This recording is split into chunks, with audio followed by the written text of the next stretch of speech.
ওই একটা ফোঁটা পানির ওজন আপনি আমি ভার নিতে পারবো না ভাই, ভার নিতে পারবো না।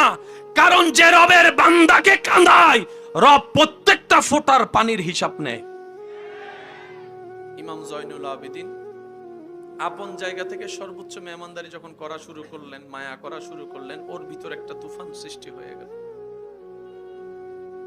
কয়েকদিন থাকার পরে সে বলে, আর যাই হোক, এখানে আর থাকতে পারবো না, এই মেহমানদারি আমার আর সহ্য হচ্ছে না, এই ভালোবাসা আমি আর লোড নিতে পারছি না।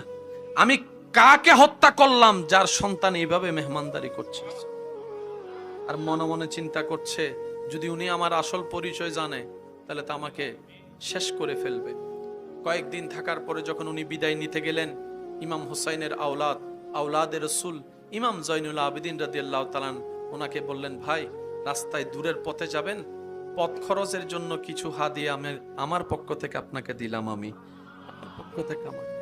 উনি চোখ থেকে পানি ঝরঝর করে পড়ছে, বিদায় নিয়ে চলে গেল।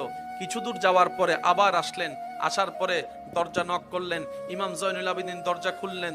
দরজা খোলার পরে চোখে চোখ রেখে বললেন, আপনি হয়তো আমাকে চিনতে পারেন নাই, যদি চিনতে পারতেন ঘরে কখনো জায়গা দিতেন না, বিছানা আপন বিছানা আমার জন্য ছেড়ে দিতেন না, খাবার আপনারগুলো আমাকে দিতেন না, এত আদর মায়া মমতা করতেন না, হয়তো যদি চিনতে পারতেন আমাকে ঘরের ভিতরেও ঢুকতে দিতেন না। এই কথা বলতে না বলতেই ইমাম জয়নুল আবেদিনের দুই চোখ বেয়ে পানি পড়তে শুরু করলো। ইমাম জয়নুল আবেদিন বলে, আমি তো কারবালায় ছিলাম, তোমাকে প্রথম দেখায় চিনতে পেরেছি, তুমি সেই ব্যক্তি যে আমার বাবা ইমাম হুসাইনকে পিছন থেকে তীরের আঘাত করেছিলে, তুমি তো সেই ব্যক্তি, আমি চিনতে পেরেছি।